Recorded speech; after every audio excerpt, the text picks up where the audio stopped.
Good afternoon, everyone. Thank you for joining us. Today is March 26th, 2025, and we are here in the Commissioners' Conference Room for a work session with our budget team, our wonderful budget team, for regarding carryover funds from 2024 into 2025. I am Larimer County Commissioner Jody Shaddy McNally, Chair Pro Tem of the Board of County Commissioners. I am here chairing the meeting in person today. Our Chair, Larimer County Commissioner Kristen Stevens, is on the phone, and I'm also joined by my colleague, Commissioner John Kafalis. Also with us is our County Manager, Lorenda Volker, and our Assistant County Manager is here, Lori Cadridge. We're joined by our budget team. I will let you all introduce yourselves. I'm going to turn this over now to our amazing lead analyst, budget analyst, Matthew Bahanin. Thank you, Matt, for all the work, and we'll look forward to this conversation today. Thank you. Good afternoon. My name's Matthew Bahanin. I am a budget team lead, and here with me is Alex Jordan, a budget analyst with Larimer County. We're here today to talk about carryovers. So unlike your savings account at home, where you just have the balance start from one year to the next, December 31st to January 1st, we budget by fiscal year. And so if there's any unspent funds from the prior year that need to roll over for expenses in the next year, we have to do a formal carryover process. And that's why we're here this afternoon. So we're going to review just the basics of budget carryover. We'll review at a high level, fund level, the 2024 actual revenues and actual expenses. We'll show a chart showing the general fund reserves. We'll talk a little bit about economic forecasts the state has done. And then we'll get into the specific carryover requests and our recommendations. So let me add here that this organization does a really good job of not spending every dollar that's budgeted. And so the reason we have carryover is exactly because of the good management from our elected offices and our department directors. It makes us proud every year to see how much comes back to the general fund. Some projects carry over from year to year, and Matthew and Alex will talk a bit about that, why that's the case. Hardly ever does a project run January 1 to December 31 to match our calendar year, our budget year exactly. And so we have these situations where we have projects carry forward, we have funds that come back to the general fund, and we want to make sure we give a lot of applause to those departments who do manage to do that. They run a very tight ship, and we appreciate it very much. Thank you, Lorenda, and I'm sorry I didn't let you open it up, but I apologize for that, but I appreciate that context and that beginning. And Matthew, proceed. Thank you. Okay. So carryover process, it's an amendment to the adopted budget. So we review the surpluses and deficits from the prior year. So revenue surplus would be an actual revenue that comes in higher than budget. Expense surplus would be if we spend less than we have budgeted, right? And then we have different types of carryover requests, these budget amendments. So we have requests for existing one-time general fund projects begun during the prior year. The county manager, according to our budget policy and procedures, can authorize and approve those.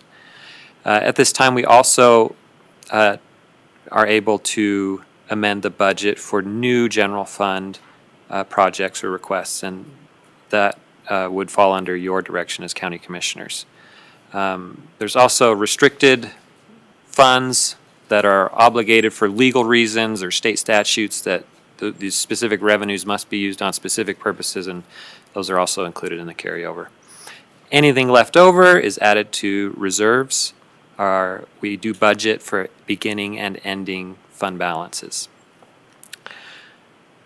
So first, just a high-level review of all countywide funds combined, all revenues and all expenses. We were $8.3 million above our budgeted revenues. We were $79 million below our expenses overall, all funds. which is a net surplus of $87 million.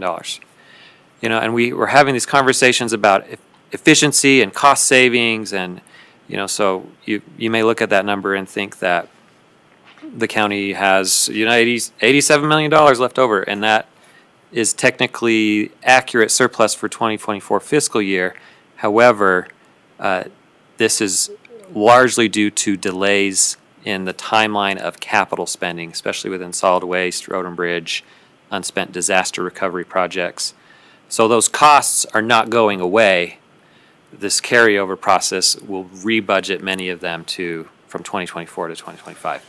Matthew, can I pause you there? yeah. And could you say that just for the public, give an example or maybe restate that in a different way, just so people understand? Because I'm sure the folks are, you know, that pops out the 87 million. So could you maybe say this Yeah. again in a different way and maybe give an example? I hate to ask you, but I just want to really emphasize that point. A good example would be the projects associated with the closure of the landfill and the construction of the new north landfill. We had budgeted many of those costs in 2024, as that the landfill is nearing capacity.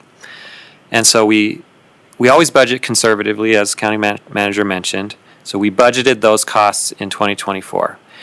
And we are now expecting the north landfill to largely be constructed in 2025 and 2026, opening in 2026, and that includes a transfer station.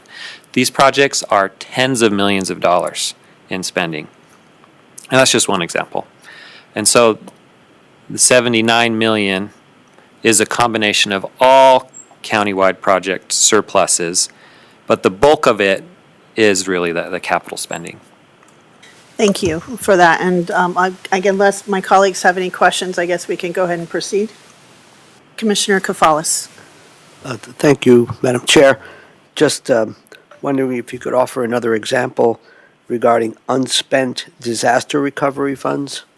Yeah, so we have budgeted to cut this. What happens with a disaster is there's wildfire suppression costs. That's the helicopter that comes in, the temporary wildland fires from other jurisdictions that come to help. And so what typically happens is the state will front those costs, and then there's a formula based on what land the fire was on and who was there and the timing of the fire and how large it was and if it was declared or not. Anyway, so there's about 6 or 7 million in budgeted expenses owed to mostly the Forest Service and the state. And we just have not received those final invoices yet. And so those costs were budgeted, but they weren't spent. There was no actuals. No money went out the door as of yet. And so that would be an example from the Disaster Response Fund. Got it. Yeah, and so the next few slides go over every fund Yeah. and then the object categories. Thank you. Any other questions? I'm good, thank you. Commissioner Stevens? Okay, thank you. Proceed. No, I'm good at this time, thank you. So we'll go into the revenue details first, and so we'll do general funds, special revenue funds, enterprise funds, all the rest. But first these are all the funds within the general fund roll-up on our financial statements. So the general fund, we spent a lot of time talking about the general fund. This is where the clerk and recorder, the assessor, the budget office, county manager, sheriff, most of the county departments you think of are part of the general fund. And so this revenue surplus of 4.4 million, I can tell you, is mostly clerk and recorder recording fees. You remember we lowered their budget due to the increase in the rise in interest rates led to fewer refinancing, and also election fees. We had more jurisdictions participate in the election than we had budgeted, and so when more jurisdictions participate in an election, we receive more revenues, and there was about a $500,000 surplus just from that line. There was nearly $1 million in unanticipated opioid settlement funds, and then interest rates and fund balances were higher than we had budgeted, and that was about 1.3 million of the surplus there.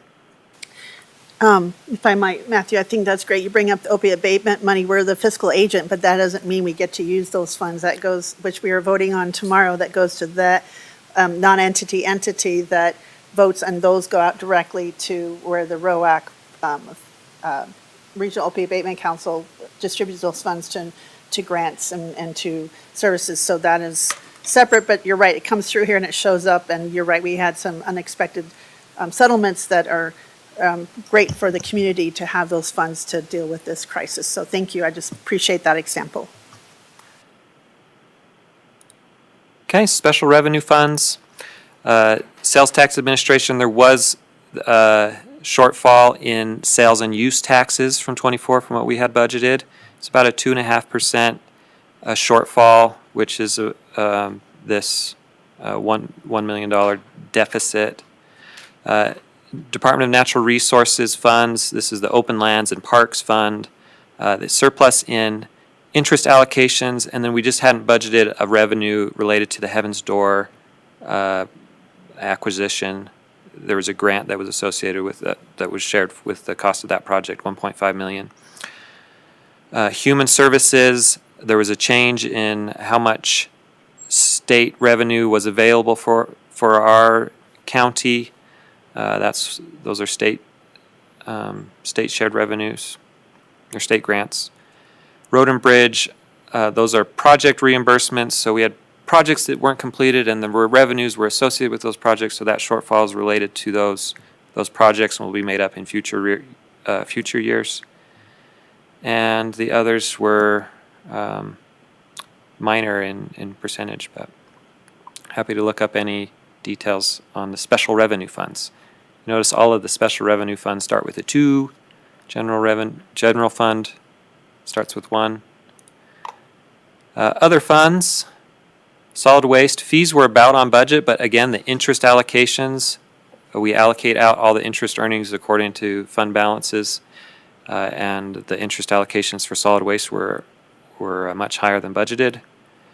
IT capital, that's Fund 508 here. There were more project transfers than budgeted. Facilities capital, that little shortfall is related to the Horsetooth Visitor Center erosion mitigation project. We were expecting, I believe, a state revenue, a state grant associated with that, or maybe it was the Bureau. Yeah, the Bureau of Reclamation, and that has not been recorded yet. These are unaudited figures, so we may have received that, and it just hasn't been booked into the 2024 fiscal year yet, or it may come in 2025, and we'll have to adjust the budget for that. So this is the same roll-up, the same $8 million surplus in the revenues, but now it's by category. So we break up the budget into funds, departments. We also break up the revenues into object categories. So these are, again, split across funds, but now just rolled up in, just defined in a different way, I suppose. So taxes and assessments, this is that sales and use tax shortfall again. Intergovernmental would be Road and Bridge, Human Services. Interfund transfers, sale of assets. This was high due to fleet vehicles being sold, more than we had budgeted. Miscellaneous revenues, this would include refunds, benefit reimbursements, administrative allocations. The countywide indirect rate is in this category. Charges for services, building permits, transportation expansion fees, recording fees again, election fees, that's where these are found. And then there's the interest earnings, almost $5 million above budget in interest earnings. Commissioner Kafalis. Thank you. Thank you very much. Can you folks say a little bit more about the $3.8 million, almost $3.9 million deficit in the human services category? Was that because we're overspending with regard to our Colorado Works allocation, our CCAP allocation? Could you speak to that a little bit more detail, Yeah. sir? Without being the accounting manager over human services, this is how I understand it, and Thank Lorenda, you. please chime in if I say anything incorrect. But up until very recently, Human Services would look at the statewide allocation, and if the statewide allocation was on track to not fully being spent, the counties that were overspent could receive revenues from the counties that were underspent, that had underspent their allocations. And from what I understand, they budgeted those revenues in 2024, but turned out that the statewide allocation was not available at that level. Now that, I'm not going to say that that's 3.8 million alone, because Human Services is a very big program, but I believe that's the bulk of that shortfall there. Commissioner Stevens, do you have any other questions? Yeah, actually, along that same line on human services, I mean, that's a huge number. And, I think we'll probably dig into this in the future, but because there aren't those state dollars available and may not be any longer, or counties that, underspent that we can sort of borrow from, I assume that we're looking sort of at a way, I mean, we obviously can't go $4 million into the red like year after year. And so can somebody just maybe briefly explain kind of our thoughts on this and how we're going to address this in the future years? Just because these are services that are really important to our community. I mean, does that look like being able to provide fewer services? Does that look like, I know what we're doing sort of on the TANF end, but maybe somebody can just give some color to that. Thank you, Commissioner Stevens. Lorenda, would you like to answer that? I would, thank you. Great question. So a couple of changes have already been made. We know there's a wait list for our CCAP child care program. That is implemented this year. The department is looking at, as you mentioned, perhaps a wait list or some changes to the TANF allocation program. Staffing changes have been made. Some vacancies have not been filled. They are looking at internal processes as well, but the bulk of it is coming through the state allocation. And so that is where Heather O'Hare, our director, is really working with the state to try to figure out how to shore these up or evaluate the rules that are in place for the programs, because we do have to follow those state rules. And right now, some of those rules are requiring us to overspend in some areas. This did not come out of general fund, though. This did come out of the Human Services Reserve. They do have a reserve. Some years are better than others, but you're right. This is not sustainable to coming out of those reserve accounts year over year. Thank you, Commissioner Stevens. Do you have further questions? Yeah, I have just maybe one or two, if you don't mind. One is the ranch does not look like they're in deficit, which feels good. Is that different from past years?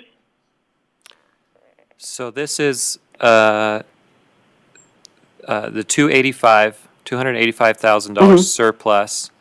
That would be their overall revenue, so including sales tax, which had a shortfall, but would have been made up by fees and event tickets. So what this tells us is their budgeted revenue was $285,000 lower than what they actually received. That's the revenue side only, is that right? So that if it's green, it means there was a surplus, so the actual revenue was $285,000 over their budget. More than they expected. Yeah.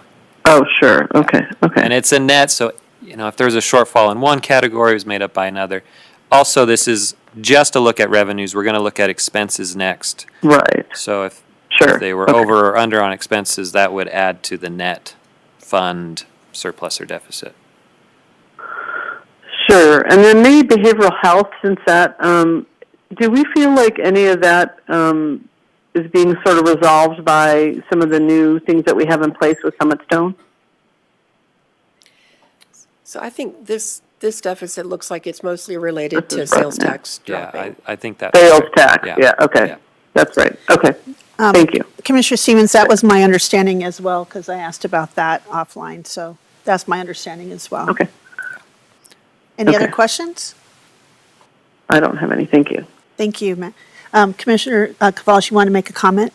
Yeah, I just on the Human Services side, and to Commissioner Stevens' comments, my understanding is that the the budget bill, the state budget bill that I think will be introduced by next Monday or Tuesday, the Joint Budget Committee is recommending an additional in this current fiscal year at the state level, and then the subsequent fiscal year, which begins July 1st.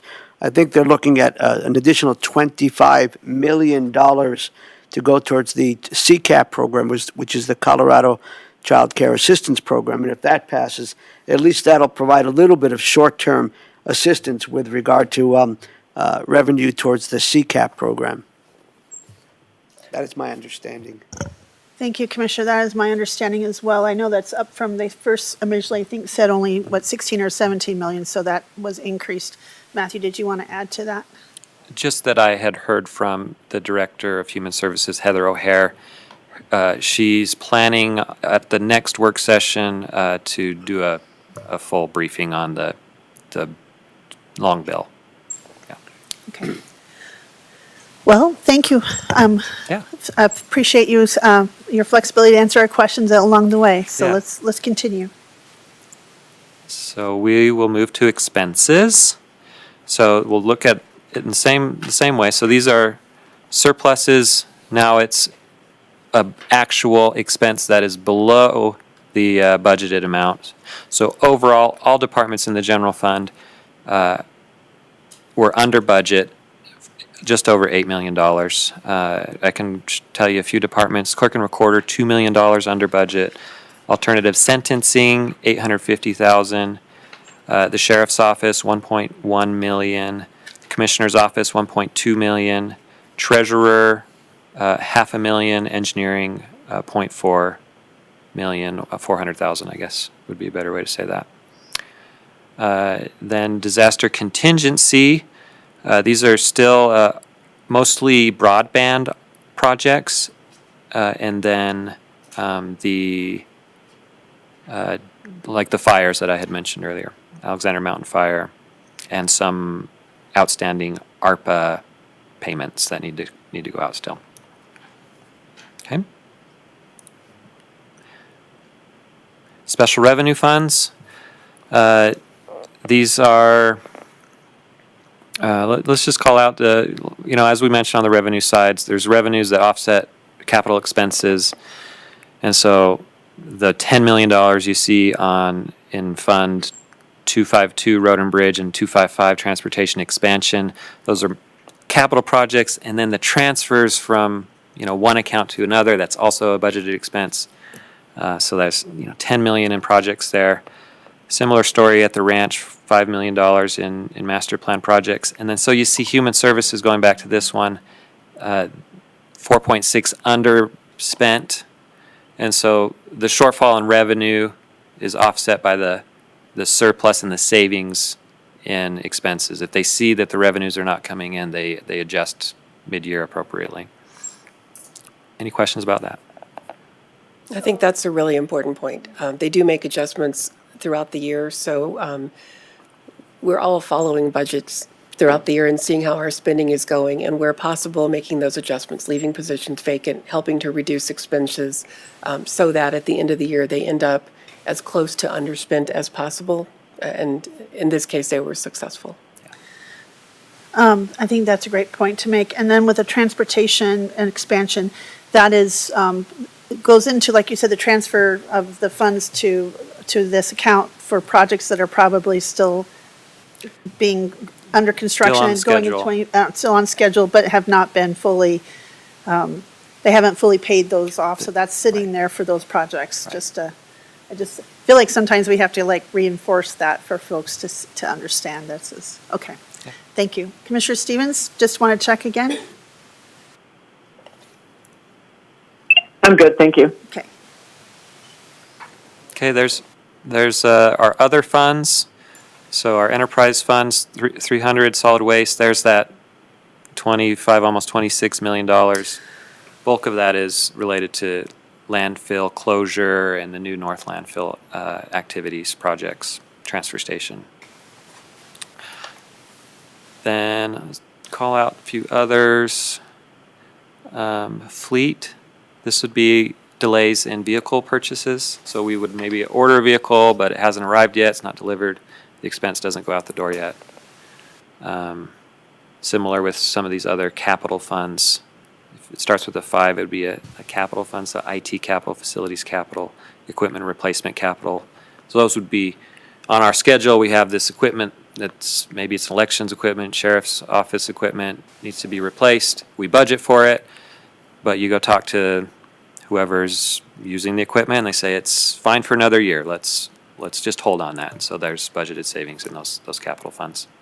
And I just wanted to pause there, but, the fleet services, as I understand it from the Regional Opioid Abatement Council with, when we supported a vehicle purchase with that, and it took over a year to get that vehicle. So I think those are from still the supply chain issues and some of the other stuff. So it's significant, some of those delays. I just wanted to kind of emphasize that it's not just a couple of months. It's been, and I think our electric truck took over a year over as well. So I just wanted to kind of share that with the public. It's significant delays. So thank you.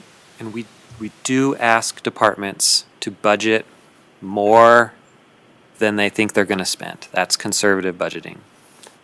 And so it's not like this was an accident or we delayed due to some error on our part. We ask them to budget, even if it's possible that they might spend the money, then they should be budgeting for it. So that's where all these savings are coming from. Okay, so again, by category, you can see the personnel. We have $6.3 million in surplus. Operating and capital outlay combined about $75 million. Debt service, these payments are more or less known, and so you see there's just they're almost right on target there. And then internal transfers had a deficit, which nets out to $79 million. Okay, so I'm going to turn it over to Alex to talk about the latest state economic forecast. This is done by the state, I believe it's the Legislative Economic Office. Greg Zabetsky is the one that puts this together. And we were very interested in seeing this one come out because of all the changes that have been happening since the start of the year. So Alex, you want to take it away? Yeah, absolutely.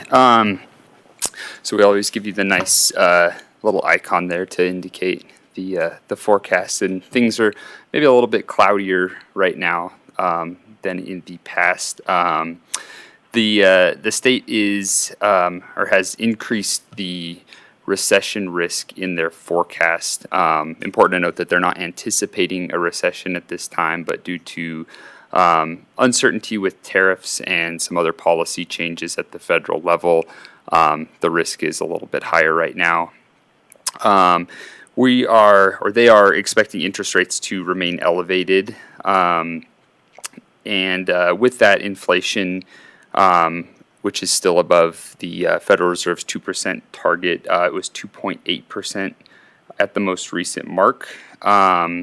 We have flat home values right now, and non-residential construction has also slowed down.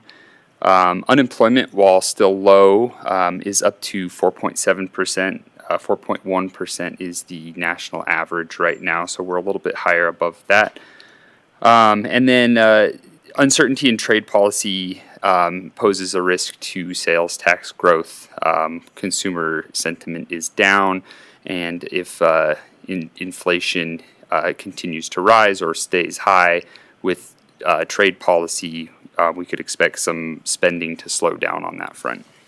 If I might pause there just a second. This year, sales tax was fairly flat or a little bit down. So that was before, or last year was a little flat or a little slightly down. So, and that was without some of these factors. So it's probably a good assumption, maybe, to think we might be flat or a little bit down again this year. Would that be a fair assessment to make? Yeah, and you'll see on subsequent slides with our forecast that we set targets from the prior year budget, and so our prior year budget, the actuals were short, so to be flat, which is our forecast, we need to adjust the budget lower than what we have in 25. Okay, So, thank yeah. you. And remember that we do budget very conservatively. We want to make sure that we protect the county's funds. We're responsible for them, and we want to make sure that we don't over budget and be too sunshiny in our outlook. Better to be surprised that things are better than we think than be surprised that things are not. Commissioner, thank you, Lorenda. Commissioner Kofales. Thank you. Thank you, Alex.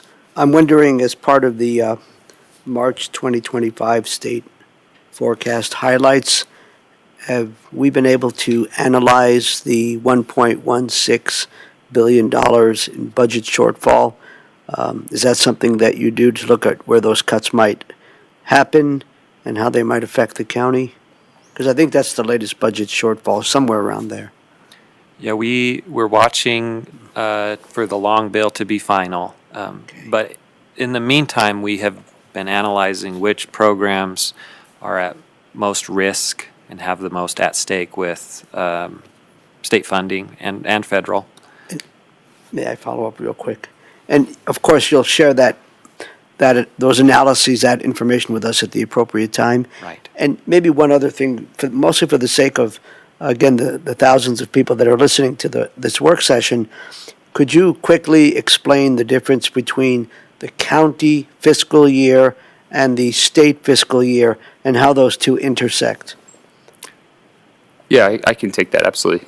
So the county fiscal year begins in January. We go off of the normal calendar year, whereas the state fiscal year begins in July, so the summer. So they'll be starting their 2026 budget year in July. So we're going to be looking for their 2025, 2026, or 26, 27 rather, budget year, beginning, or for this upcoming long bill. That'll be the fiscal year 2026, Correct. which will end June 30th of 2026. Yes, that's right. Thank you. And so for programs like human services that rely largely on state revenues, they budget half a year based on what they know, what has the existing state budget, this state fiscal year, and then they guess for the last part of our fiscal year, which would be the first part of the not yet approved state fiscal year, which complicates things dramatically. Well, it allows you to put more columns or rows in your spreadsheets. Yeah, which is wonderful, yeah. Thank you for clarifying. Commissioner Stevens, just since we had this pause, you have any questions? Yeah, I don't have any comments at this time, just not, obviously with everyone concerned about the outlook is not rosy by any means, and that kind of makes us have to kind of double down on some of these efficiencies we need to find in our budget, I think. Thank you. Yeah, absolutely. So in terms of the assumptions that we've built into the general fund forecast here, we are assuming that assessed values stay flat for the 2025 reappraisal, and obviously we are going to be now capped at that 5.25% annual growth thereafter due to the special session property tax bill from this last year. We are anticipating $4 million in new expenses to fund new state mandates, service proposals, capacities expansions, and the like. We're expecting 2.5% to 3.5% increase in annual operating expenses, which also includes payroll. We are, as Commissioner Stevens alluded to, looking for efficiencies and reductions in spending. We're going to be targeting $6 million that we're hoping to realize by 2027. We're currently working with departments on some cost savings ideas, and so we're hoping to make some progress on that. And then we are expecting a decline in budgeted sales and use tax revenues in 2026, which we're hoping will pick back up after that, as we mentioned on that previous slide there. And then we are also budgeting for a $5 million cost in disaster recovery. So any kind of, wildfire or other natural disaster, we have that built into the forecast as well. Any questions? Commissioner Gonzalez. Thank you. Just on that final bullet point, that we'll spend $5 million on disaster recovery by 2027, is that set aside for future disasters, or is that what you mentioned earlier about paying the state or the Forest, reimbursing the state and the Forest Service? Could you clarify that, please? Yeah, that would be a new natural disaster that hasn't occurred yet. Yeah. And it's just an assumption. We hope that, of course, nothing will happen, but Okay. Larimer County. And as I understand it, Matthew, and maybe I got this wrong, but there is still some partnerships or some recovery from the Alexander Mountain Fire that we are still maybe looking at what might be happening because of the peak flow or the spring runoff or something that might be something we're anticipating, since that's a really high-risk area after Alexander Mountain Fire. Would that be a correct assumption? Yeah, there's some ongoing emergency management costs related to flood monitoring, and then, again, those outstanding invoices to others that have helped us. Thank you.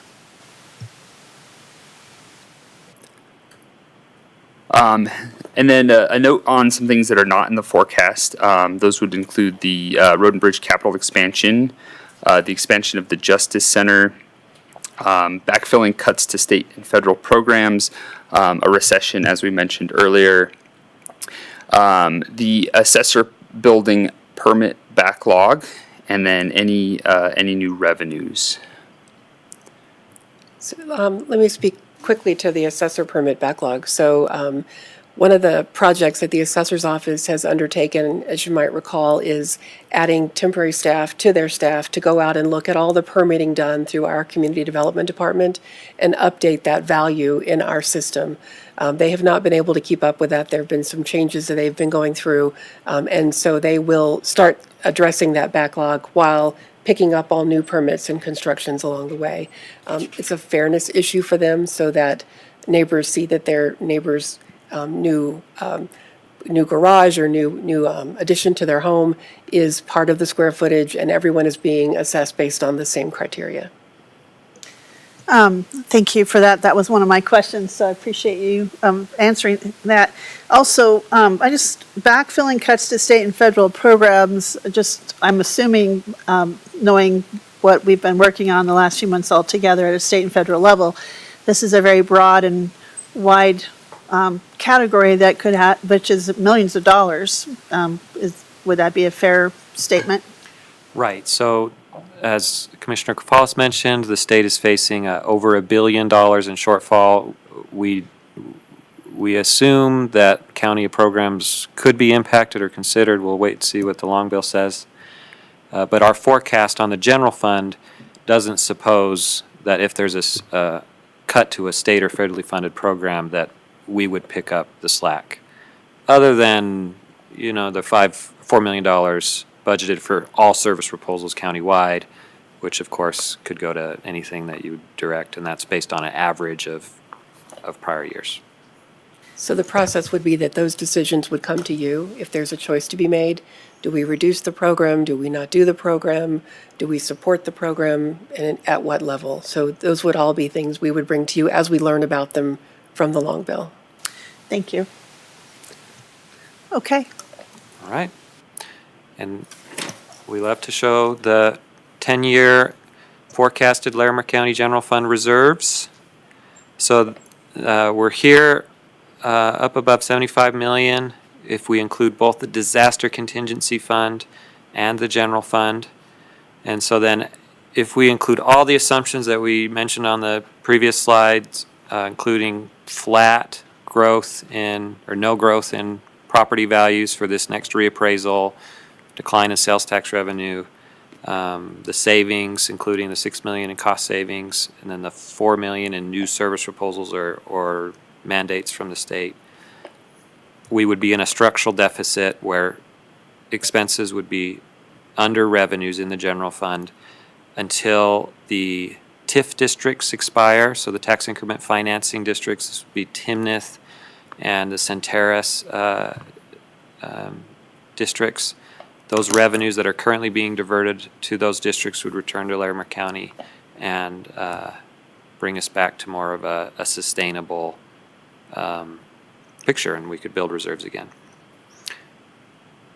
I always like to hedge and say this is a chart that is not a crystal ball. This is not what will happen.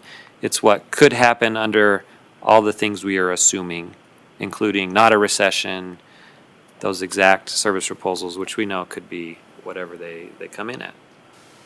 So we have the 10% minimum maximum. That is one of those is statutorily in place, correct? That's our own policy. That's Okay. your commissioner's budget policy.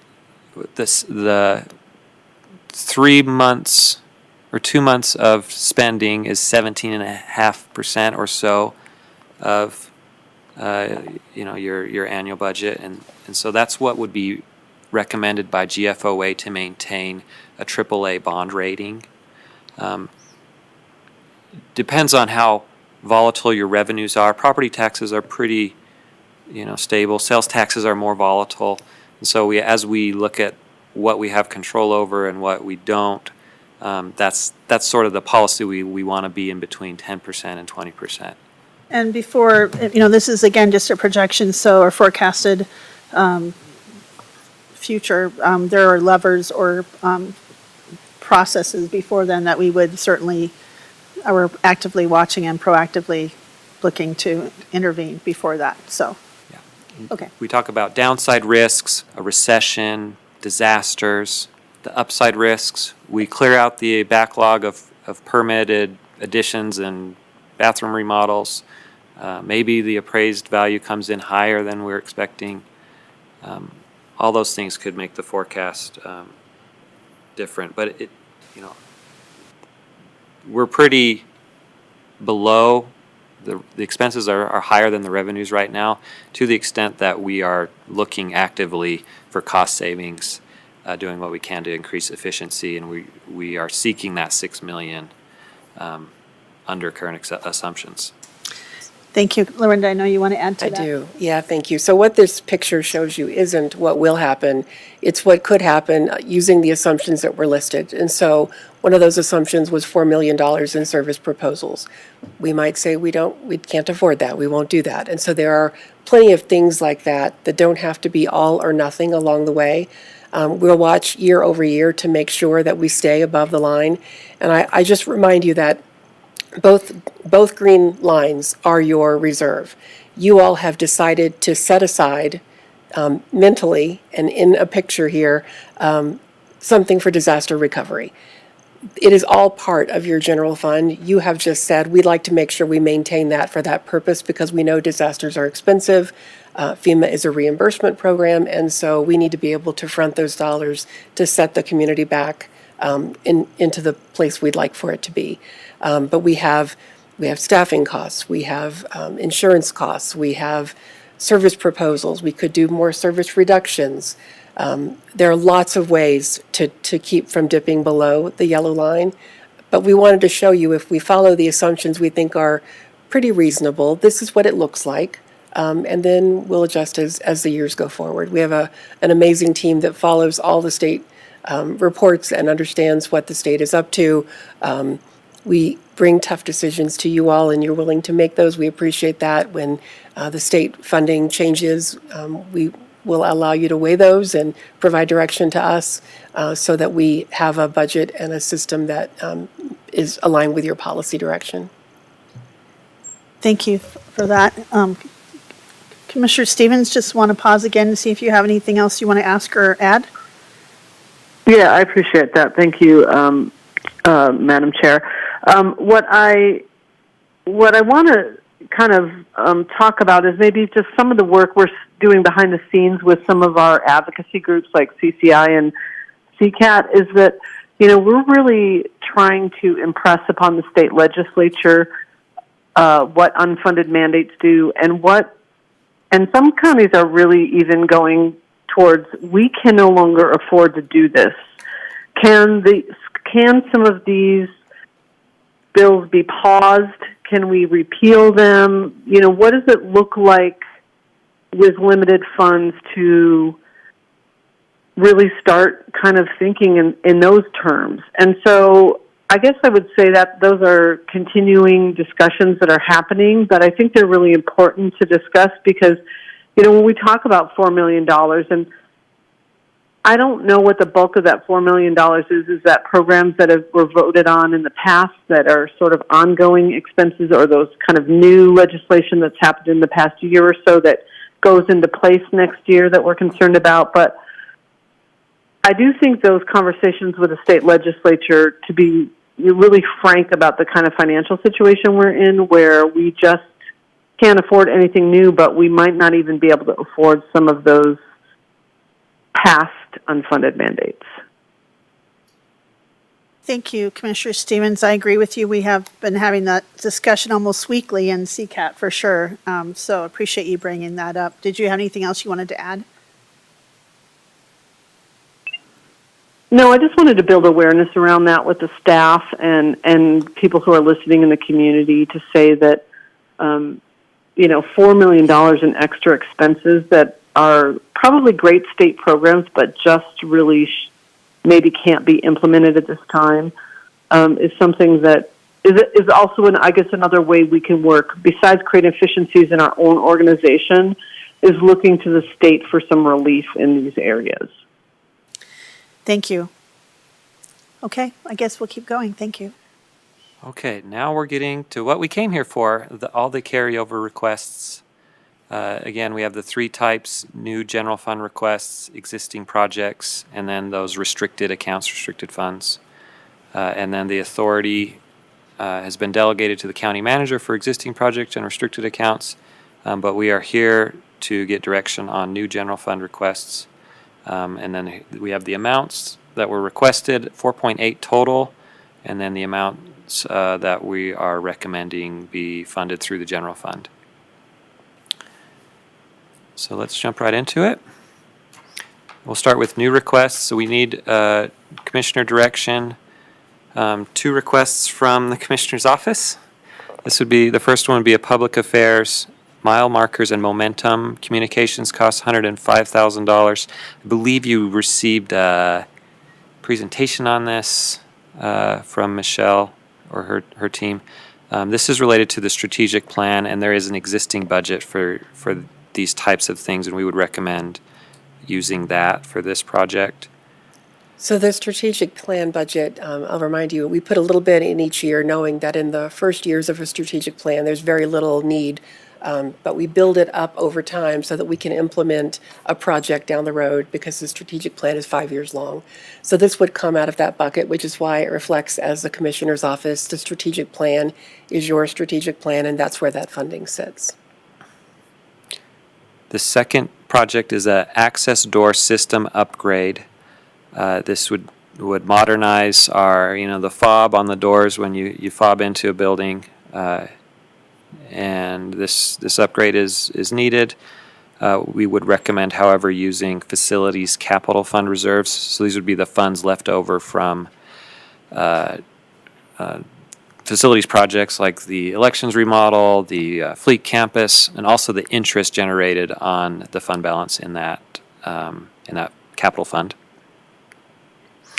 The clerk and recorder had 3 requests for new general fund dollars: phone bank room reconfiguration, recording lobby reconfiguration, and then also new voting booths.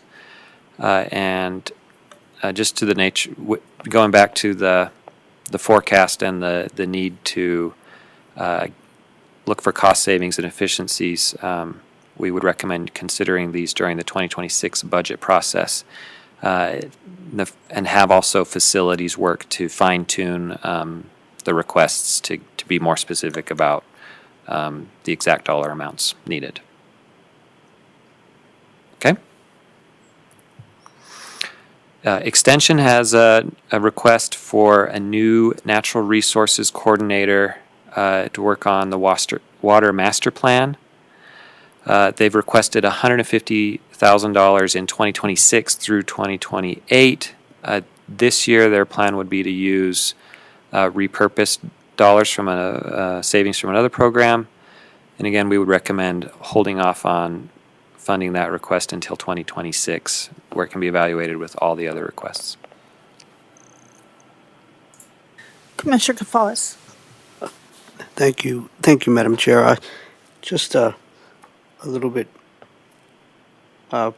maybe further clarification on this.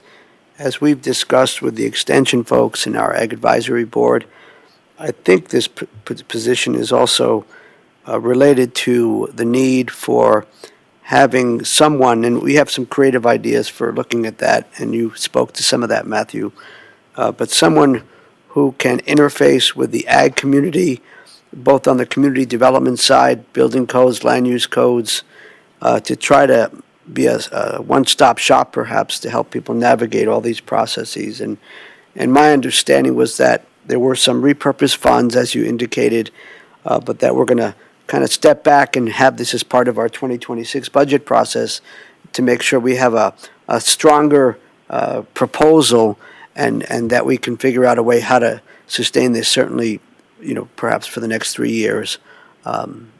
So I wanted to point that out. I don't know if there's anything you'd like to add, or perhaps Brenda. I'll add, you said it exactly right. I think what they're looking for here is a long-term commitment, which is why we think carryover is not the right time to have this discussion, but rather as part of the budget discussion, because it fits into the bigger picture. We need to find these reductions and demonstrate the value. And so the Extension Office is fine-tuning their proposal, and they've been asked to make it again as part of our service proposal process in the 2026 budget process, which is about to kick off.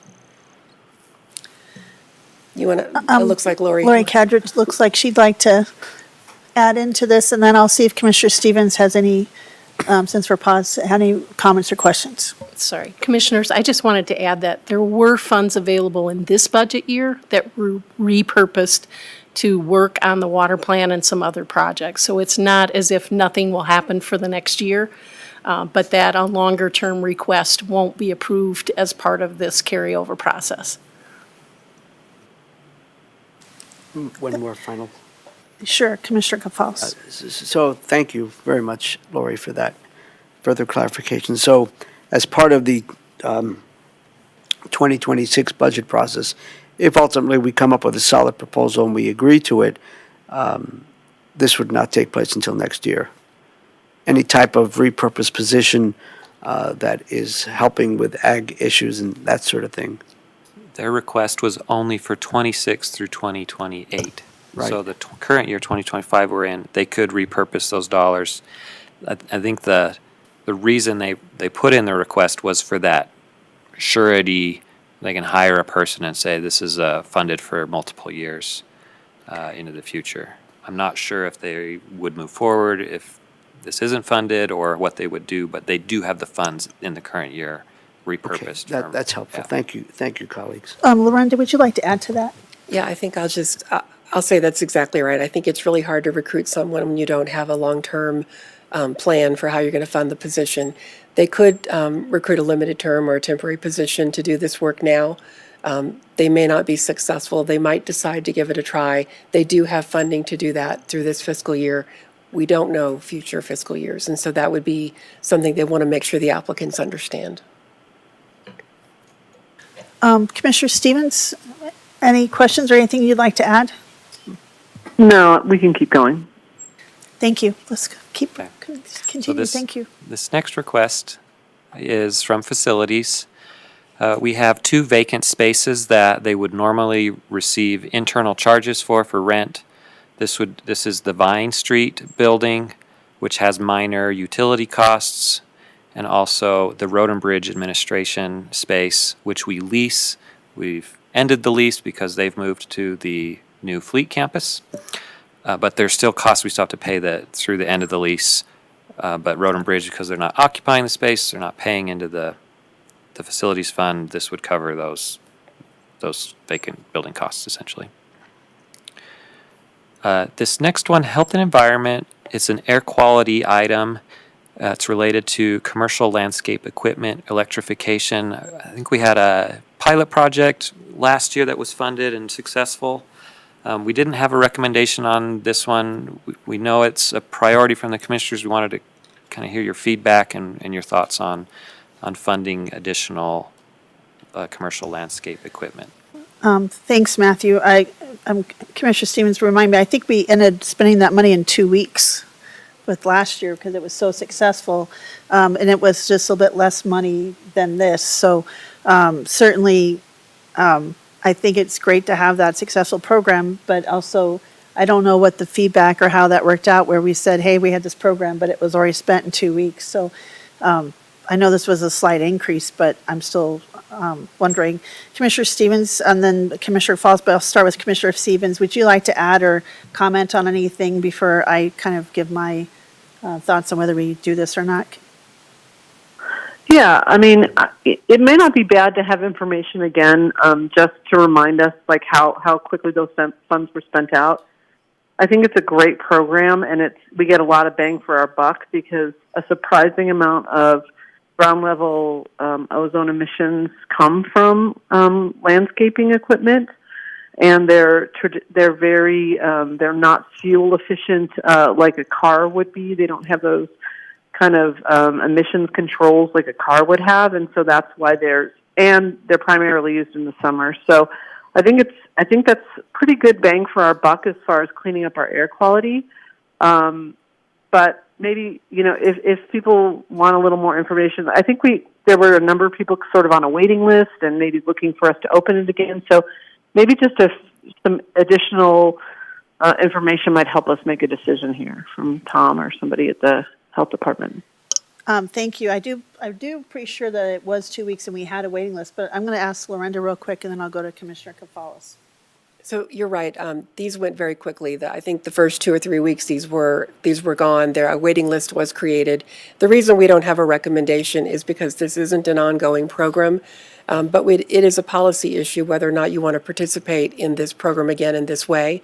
We're certain these dollars will be spent again. It was a popular program. It was not poorly received.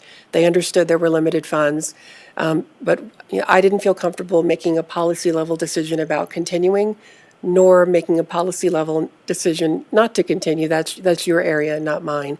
And so that's why it's here with no recommendation. It is a relatively small amount of money. It is a very small amount of money in the scheme of what we're talking about in this budget. And we know that it adds great value to air quality.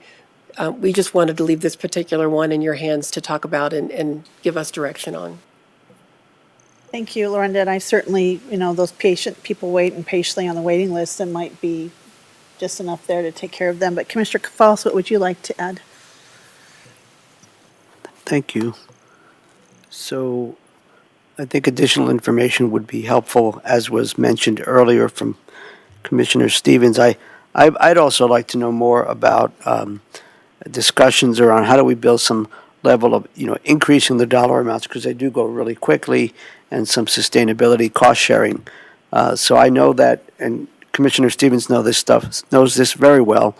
How do we cost share perhaps or collaborate with the Regional Air Quality Control Council, the municipalities, to see how we could build some sustainability into this? Because I think there are a lot of benefits, as has been stated, and there are waiting lists. And so with that information, I think that's useful for the medium term and beyond. In the short term, regarding this request, I'm inclined to support it, but I would like to see if there's a way to build some sustainability into the funding piece of this thing, because I don't think we can do 66,000 one-off that goes away in a couple of weeks or something. That's my 2 cents. Yeah, I think Commissioner Stevens, you're asking for more information as well, and maybe inclined, but we want to kind of just put this going for, ask for this to come back. I agree with all of you that I think there's great value in this. Certainly, I would like to think about a process to honor maybe the people on the waiting list and how much that would go, and then do we even open it up if there's people on the waiting list eat that up? right? So I'm just wondering, I hate for people to apply and spend time and then frustrated, so, but I agree, it's something that, is it sustainable? Are there other partners to help us increase it? And, but certainly I'm inclined to support it. I just have a lot of I have some questions to, what would that help us, achieve with how many people? And well, obviously we could spend a lot, I'm sure I know why this is a popular program, because it certainly helps people get newer, cleaner equipment, but Commissioner Stevens, would that be are you good with asking for more information? We come back to this decision? Yeah, absolutely.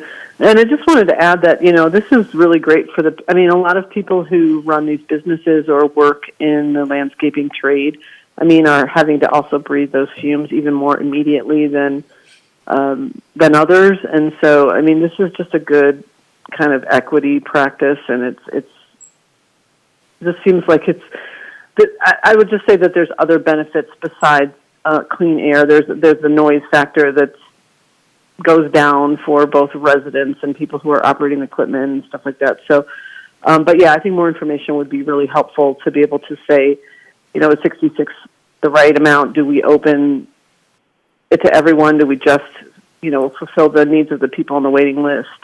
So, yeah, let's get more information before we make a decision, but I'm glad we had this discussion. Thank you. Commissioner Kafal, your hand's raised. Agreed, and I would just ask that we not delay too much. I'd like us to make a decision on this, and I think we should free up the money, because even if we just fund another 3 or 4 or 5 commercial landscape lawnmowers, we are improving the air quality.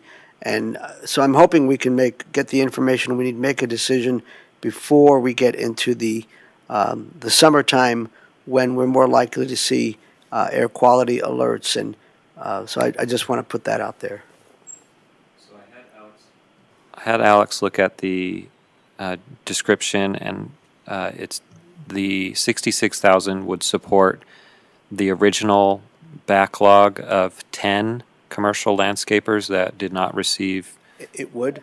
It would fund, through that original pilot program. 6,000 or something. Yeah, so I think there were about 10 that were on the waiting list that didn't receive funds, that were interested. Now, beyond that, an ongoing sustainable funding, we'd have to get back with the health department. So then, with that information and hearing your discussion, I think we recommend going ahead and funding the 66,000. That would fund those 6 organizations that are on the waiting list. They were very specific about that. Yep. 10 organizations, sorry, at roughly 6,000 apiece. And then let's ask the health department to put in a service proposal for sustainability, identifying partners and what that might look like. And then you all can consider that as part of the bigger discussion around the 2026 budget. Does that sound like something that's okay? Yeah, I think that sounds like a good plan, and with that additional discussion information, I would support that, and I think that's a great idea to put this as a sort of proposal. I'm going to go to Commissioner Stevens first, and then next to you, Commissioner Kafalis. Commissioner Stevens, what do you think? Yeah, that sounds like a great idea to me. I like that. Thank you. Thank you. Commissioner Kafalis. I concur. Thank you for that direction. And I think the more that we get these electric rider mowers out there, the more people will see them. And I think that might create a little bit of leverage or synergy in the private sector and in the public sector. Hey, this is pretty cool. Maybe we need to figure out a way to get this kind of equipment.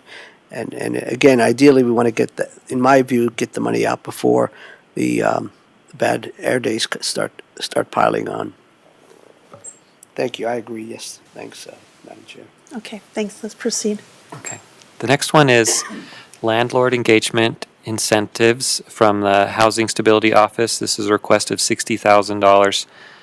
This is a newer program. It was budgeted last year, but didn't start spending the funds. So they requested to roll over the full $60,000 that was budgeted for landlord engagement and incentives. We had pending as the recommendation, we are still working with the county attorney's office about this program and trying to get some answers. So no recommendation on at this time for this program, unless you have an update. Thank you. Luanda? So, as Matt alluded, the staff and the attorney's office have been working together to find out the right structure for doing some of these programs. There will be an executive session and then a decision-making meeting for you all around what the advice the attorney has around this subject. So we're not recommending not doing it, but carrying it forward at this time until we have that answer from the attorneys and you all. It just feels a little early to make this recommendation. Thank you. Let's keep going. Okay. So the next, or the final three new general fund requests, the first comes from Human Resources in its Workforce Management and Business Intelligence Cognos Consulting.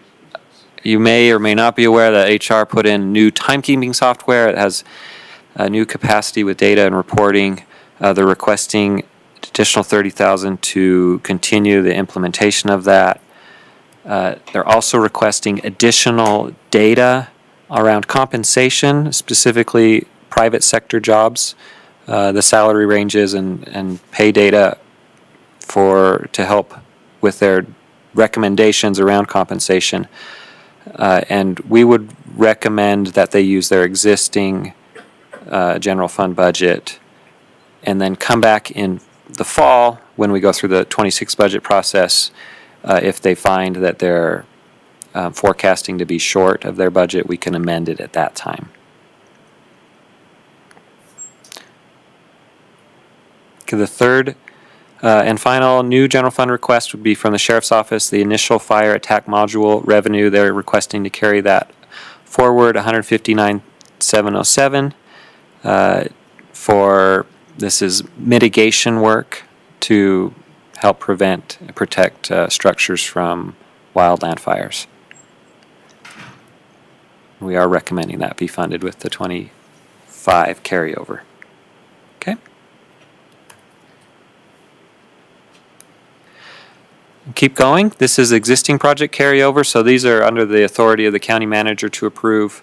Again, this is for projects that started in 2024, but were not spent and need to be rolled forward to 2025 and don't have budgets necessarily budgeted for these items.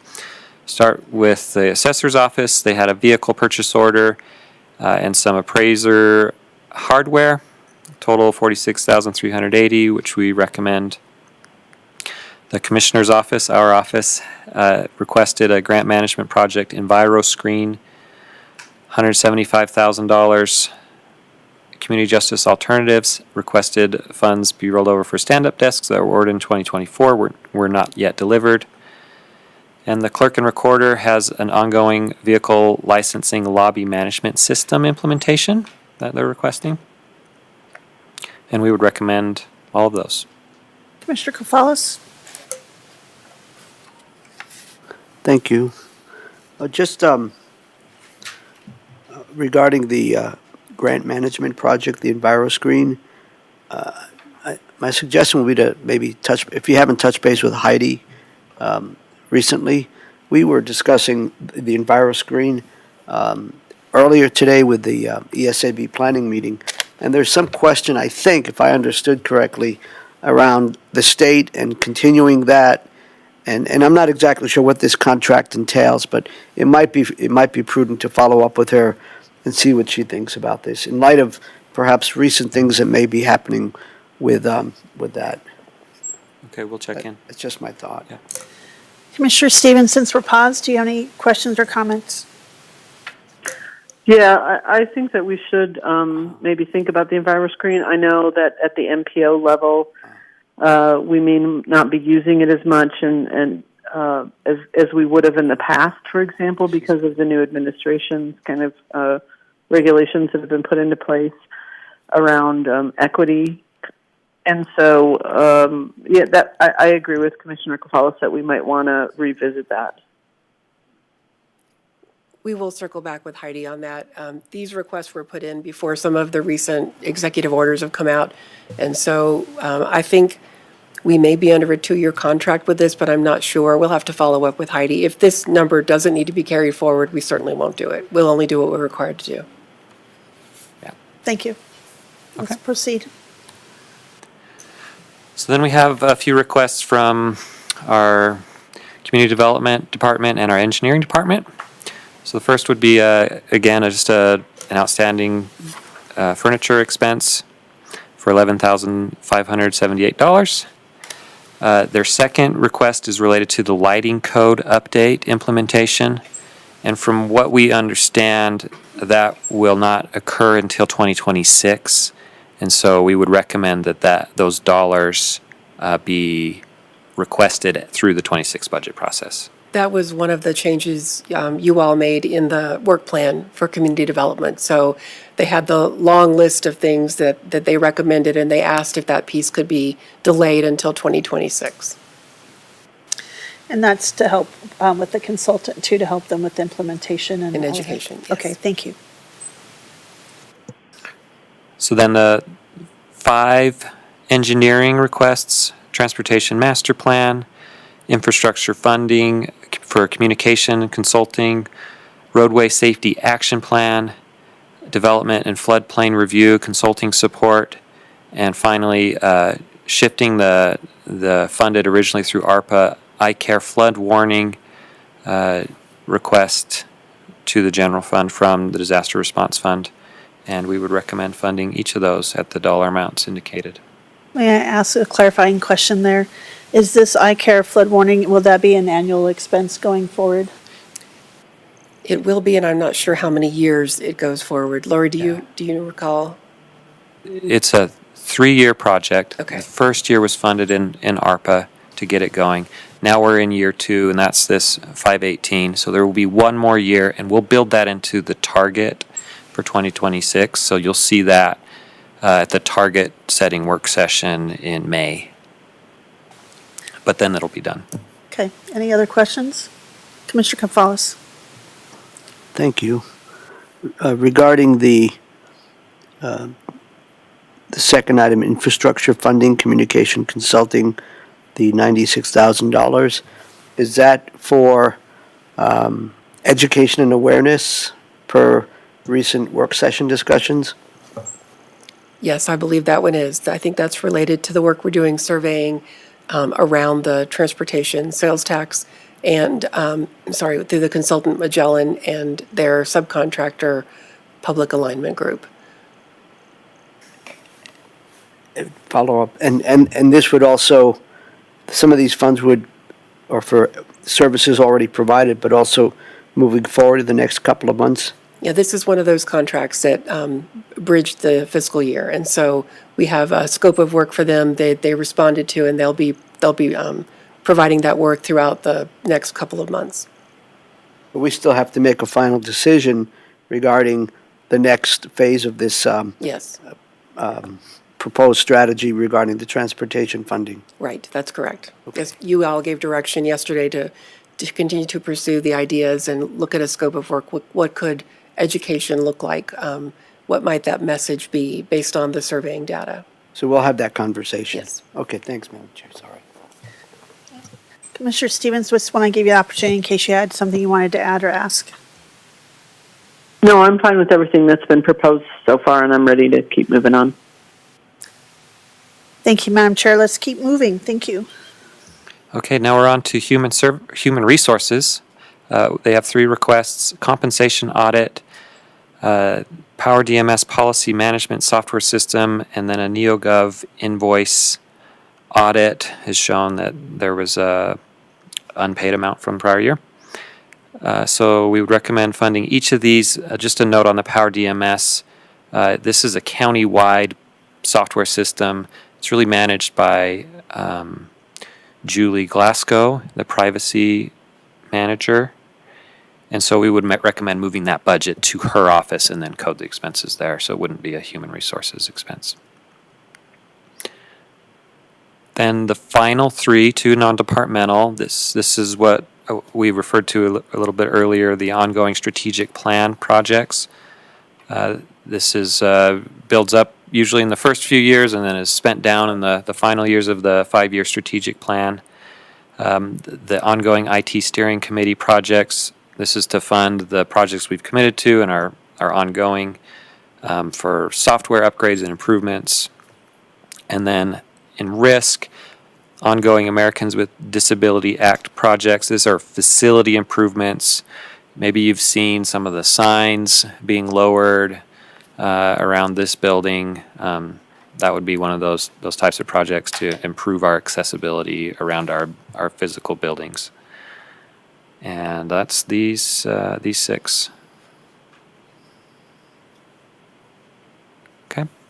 So the final, let's see. Okay, final existing project carryovers are from the Sheriff's Office, Community Justice Alternatives Data Sharing Project, some vehicles that were ordered last year but have not arrived yet, Canine Agility Course equipment, and then Zumro Shelter, which is a disaster blow-up shelter that they use during wildfires and other natural disasters.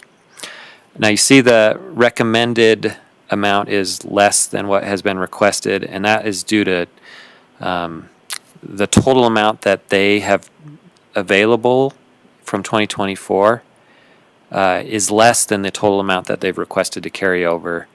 And so we would recommend that we only carry over the amount that they had available from 2024, and that they would need to find savings within their existing 2025 budget to cover the rest of these expenses. That is all of the existing project carryovers. The final carryovers are related to restricted funds, so these are legally obligated by state statutes or intergovernmental agreements or other laws, legal contracts that bind us to spend these dollars in specific ways. The e-recording technology fund, code compliance cleanup, the adult pretrial diversion fund. This is very small, but it's new, so I'll call that out. This is to help the adult pretrial diversion fund, the folks going through the criminal justice system pay a court fee, and part of that is allocated to supporting this diversion program. The Sheriff's Office is part of the Drug Task Force, and the court awards that go through the Drug Task Force have to be spent on Drug Task Force activities under the direction of the chiefs that participate and the sheriff, Sheriff Fan. And then Rural Schools Act Title III balance is related to wildland fire equipment. And then we have restricted donations related to the canines, victims response team, centurions, reserves, and those amounts are recommended as indicated. And that is all of the carryover requests for 2024 into 2025. So I'm going to pause there real quick just to see if Commissioner Stevens or Commissioner Falls have any questions since we're wrapping up that portion. Commissioner Stevens? I don't have any questions, and I agree with all of the recommendations that have been listed here. And I guess the only ones seems like we might need a little more information on, we've already discussed, which is maybe the set aside for the landscaping equipment, and then some questions maybe about housing, some of the housing dollars. But otherwise, this all looks good to me. Thank you, Commissioner. Commissioner Falls? I don't have anything to add. I concur with the comments just made. Yeah, I'll just go ahead and say, I think, what you have proposed, we've already kind of gone through, and so I support what we've discussed, so thank you. Thank you. So final 2 slides are just a summary of what we are showing in 24. So all those revenues and expenses. How our budgeting works year to year, we start with the beginning budgeted fund balance. Not every organization does this, but we budget how much we start with. Then we budget revenues and expenses. You add your revenues to how much you start with, then you take away how much you spend, obviously. Then you end with your ending fund balance. And then so your next fiscal year comes along and your beginning balance is your ending balance from the prior year. And you can see how that reconciles here. And if everything goes according to budget, which of course it never does, would end up with 65.8 million at the end of this fiscal year, which would include the carryover total 3.2 million, everything that we just reviewed.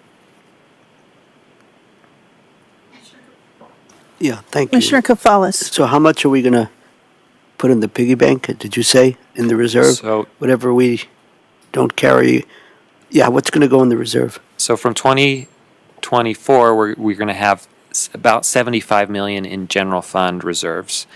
In 25, Thank you. our budgeted revenues, you notice, are smaller than our budgeted expenses. Okay, So this is the start of that structural deficit that we're in. okay. Now, we hope, just like last year, our revenues do come in higher than our budgets, and our expenses, we don't fully spend everything that we've got budgeted, and that maybe we will be more even. But we have budgeted a deficit of, the difference between these two amounts, 231 and 237 million. So there's about an $8 or $7 million difference there. So the team did talk about trying to reach the $6 million reduction by 2027. That is still the goal. We are looking at the longer-term 2-year period to make sure we have these reductions in place. We feel like there'll be some reductions that happen that are not accounted for here in 2026 as we work on that budget and we achieve our goal or maybe exceed it by 2027. That would be the goal. And we know that our departments underspend, and so we count on them a little bit doing that, and we're certainly asking for the departments and offices to be our partners again and really look to their spending as we go forward. Thus, the decline on that graph, and that. But I see that it in the parentheses that does include the $6 million in cost savings that we're looking. So even with that, Yes.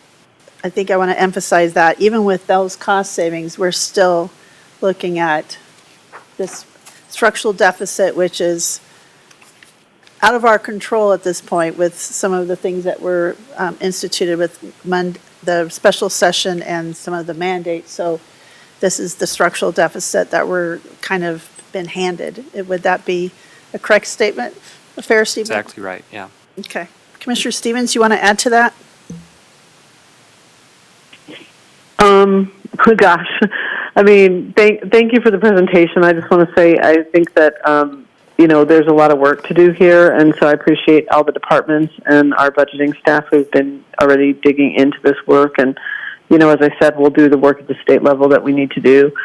I mean, maybe there's an opportunity with bringing in new revenue through something like the lodging tax that we might be able to take advantage of. So I think we have to be creative in the next, several years around how we take care of business and still maintain a balanced budget. And I think it seems like some of our biggest challenges are going to be in the human services space, but I think we're going to have a lot of overall challenges as well. So I think that I don't think this is a completely bleak picture, but I think that we all have work to do. So thank you for the presentation.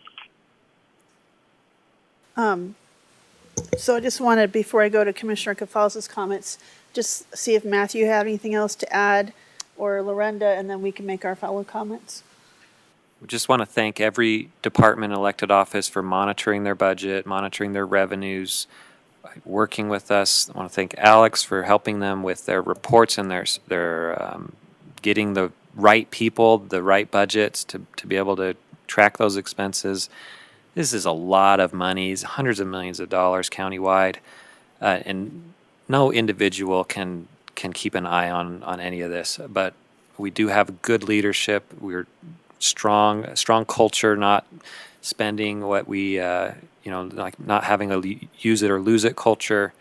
Very collaborative effort by everyone, especially the fiscal staff and the leadership across the county. So thank you to them. All those who are watching. Lorenda, did you want to add Lorenda, would. would you like to add something? And then I'll let Commissioner Cafalas and I wrap up. I think what I'd like to make sure that the public knows is that this is not due to growing government or not being good fiscal stewards. You all are very concerned about those things. We've not grown government. There have not been new positions, new services that we've added in recent years. Rather, what we're dealing with is increased costs for services. You might recall that the medical contract went up at the jail by $1 million, that there are expenses we're having to pay. Vehicles are more expensive. Our capital projects are more expensive. So those are part of it. And then we have these revenue caps and these other outside influences that are affecting this. So we are not in trouble by any means, but we do have an opportunity to get leaner, to solve the problem, to make sure we still provide good services. It might result in maybe a little bit longer wait for some things, or maybe some of the ways we provide service will look different. We'll talk more about that as we get ideas from employees and from the county leadership as we look to restructure what we do, so that we've adapted before and we will adapt again. The world is not ending, but it's important that we monitor this and we demonstrate to you and the public exactly where we are and the kind of choices that we have to make. Well said, thank you. Lorenda, Commissioner Cafalas, would you like to make some ending comments? I'll strive to be brief. Just as always, much gratitude to Matthew, to Alex, to Josh, our budget team, our Office of Performance, Budget, and Strategy, and how you involve the entire organization. I think that's the culture of this Larimer County organization, is together we, there's a lot of collective wisdom, and I think it shows up in what we've been discussing today, so much gratitude for that. I think we heard that obviously there are challenges, but I believe we have a pretty good track record of overcoming those challenges. They're not insurmountable, but it's not to gloss over the complexities of where we are these days. But we have a good track record, I believe, of changing, transforming perhaps challenges into opportunities. You know, it forces us to be even that much more creative and figuring out how we're going to save money, how we're going to do things differently, how we're going to pay the bills, keep the lights on, make sure we fix the potholes. People like to get the potholes fixed. Thank you. Before I wrap up, Commissioner Stevens, I know you made your final comments, but just want to give you one last opportunity. Anything else you wanted to add? No, I'm good. I made my comments. Thank you. Thank you. Well, I want to first thank you, Alex and Matt, and Josh over the corner from the budget team and the strategy team. I just want to thank you for the work. And Matthew, I think your comments about all the departments and all the auditing and everyone that's working on all of these things throughout our county. There's dozens of folks and people. Pretty much, I would say everyone in this county is a part of this process because they are doing things daily to be good stewards of taxpayer dollars, which is one of our guiding principles that we don't just talk about. We actually live them, and I want to thank all the Larimer County staff and employees who on a daily basis provide services to our community. And strive for good customer service, but also being good taxpayer stewards and our dollars, and because it is the taxpayers' money, and we're trying to just provide the services and take care of our residents and be the outstanding county that we are. I believe we have a lot to be proud of, and we do strive for grants and other opportunities to fund the things that are really our values. I think there's an article in the paper about where the most GOCO grants, $70 million, I think, in the whole state. And that's a lot of work to do that, but it pays off. And we're now on track to have over 5,000 acres of conserved, either conservation easements or fee purchase in our county, which is, I think, outstanding. And those are things that are all wrapped into this. And our hardworking staff drive so hard to excel. And then when we say committed to excellence, this is also what I see in our budget process, because this whole process and the year-round work that you all do is maybe not always visible, but I think it is the commitment to excellence that we talk about this all year long, and you two are definitely committed to excellence. And I want to thank you and all the groups that you work with, that work with you, and the communications and the relationships and rapport that you build so that you can have that cooperative stuff. So I want to just call that out because I think we're going to have some harder discussions going forward, and I wanted to just give this moment to thank you for what we have today. I agree with my colleagues. I don't think the sky's falling yet, but I think the warning light came on the dashboard. And we've been kind of talking about this because we have, I think, in the last few years, been slowly trying to look for innovations and efficiencies. It's not just 1 year. Since I became commissioner, I have seen the county work to do that all along and change ways to find efficiencies and to do innovation. And we give those innovation awards to how we do things better, but maybe in a new way that's more efficient. So I think there's a lot going on, and I just wanted to share with our public and with our taxpayers and our residents that we're very serious about, continuing to provide the best service. But yeah, I think you're right, Lorenda, things might look a little different. So I hope that the community will partner with us as we go through these uncertain times and know that we're just, this is not one and done. I'm sure you guys are going to start right back tomorrow morning looking at spreadsheets and numbers again. And I just want to thank you for a great presentation, and thank everyone in the room for the work that we do together, because it is nice to have such a strong, united team as we work together. So with that, unless there's any other comments, Commissioner Kafalis. I would be remiss if I didn't thank Mr. Bahanan, if he's the one responsible for the way you put together our hard copies of our slide presentations. Oh, you're welcome. Thank you. I was hoping that this could become countywide, but we're not quite there yet. Thank you. All right, so at 3:07, thank you all for joining us today. We are adjourned.